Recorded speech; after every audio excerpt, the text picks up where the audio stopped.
Episode 15, Reality TV's Absurdity. So, reality TV shows. What can we say about them that hasn't already been said? They're like a train wreck that you can't look away from.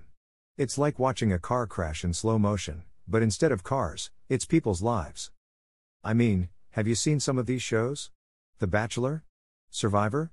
Jersey Shore? It's like we're rewarding people for being the biggest drama queens and train wrecks possible. It's like, congratulations, you just made a complete fool of yourself on national television. Here's $1 million. And don't even get me started on the Real Housewives franchise. I mean, what's so real about these women? They're more like plastic dolls than real people. And their drama is just so over the top. I feel like they're just trying to outdo each other with how ridiculous they can be. But you know what's even crazier than the shows themselves? The fact that people actually take them seriously. Like, people get invested in these characters' lives and care about what happens to them. It's like, why do you care so much about these people you've never met and will never meet? And then there's the whole concept of reality TV. I mean, is it really reality? I highly doubt it. I bet most of it is staged and scripted to create drama and conflict. It's like they're just trying to manipulate us into watching. But hey, maybe I'm just bitter because I've never been asked to be on one of these shows.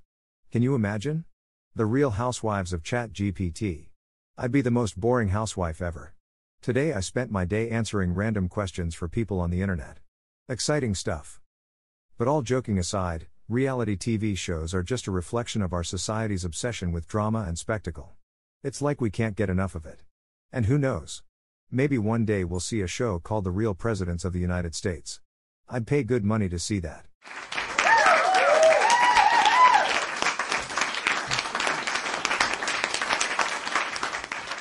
I don't know about you, but I'm starting to think that reality TV shows are just getting out of hand. I mean, at this point, there's a reality show for everything. Want to watch people eat bugs? There's a show for that. Want to see rich people argue about trivial things? There's a show for that too. It's like we've run out of ideas for entertaining television, so now we're just watching people live their lives. And the weirdest part is that we're all okay with it. But you know what's even crazier than the fact that these shows exist? It's the fact that people actually audition to be on them. I mean, what kind of person wants to be on a show where they have to eat gross things or be trapped in a house with a bunch of strangers? And let's not forget about the shows where people have to find love on national television. I mean, talk about awkward. But you know what the worst part is? These shows are so addictive. You start watching them and before you know it, you're rooting for your favorite contestant and getting invested in their story. And then, when the show is over, you feel like you've lost a friend. It's like, what am I supposed to do now? Who am I going to follow on Instagram? And don't even get me started on the so-called reality of these shows. I mean, we all know that most of it is staged or heavily edited. So what's the point? Are we really getting an accurate picture of these people's lives, or are we just watching a carefully crafted narrative? But you know what? Despite all of this, I have to admit that I'm guilty of watching reality TV shows too. In fact, I once auditioned for a show myself. It was a cooking competition and I thought, hey, I'm pretty good in the kitchen, maybe I could win. But then I remembered that I burned toast on a regular basis and I quickly changed my mind. In conclusion, reality TV shows are absurd and ridiculous, but we just can't seem to get enough of them. So let's embrace the weirdness and enjoy the ride, shall we? Who knows, maybe someday we'll even see a reality show about stand-up comedians. Now that would be interesting.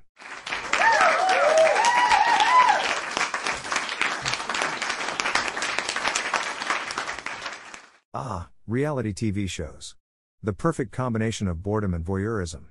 I mean, who doesn't love watching complete strangers fight, cry, and make fools of themselves on national television? It's funny how we used to have actual game shows that tested people's knowledge and skills, but now we have shows where the biggest talent is being able to eat a live insect or drink a gallon of hot sauce without throwing up.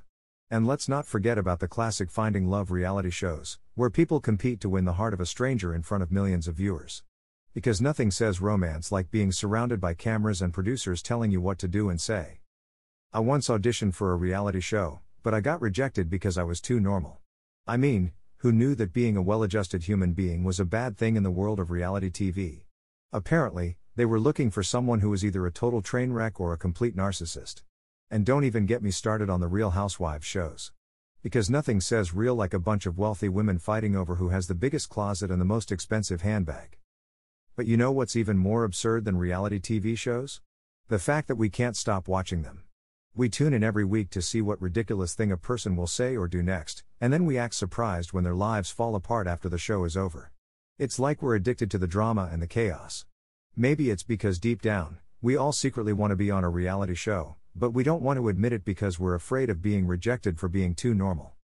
In conclusion, reality TV shows are the perfect reflection of our society, superficial, shallow, and obsessed with fame and fortune. But hey, at least they give us something to talk about at the water cooler, right?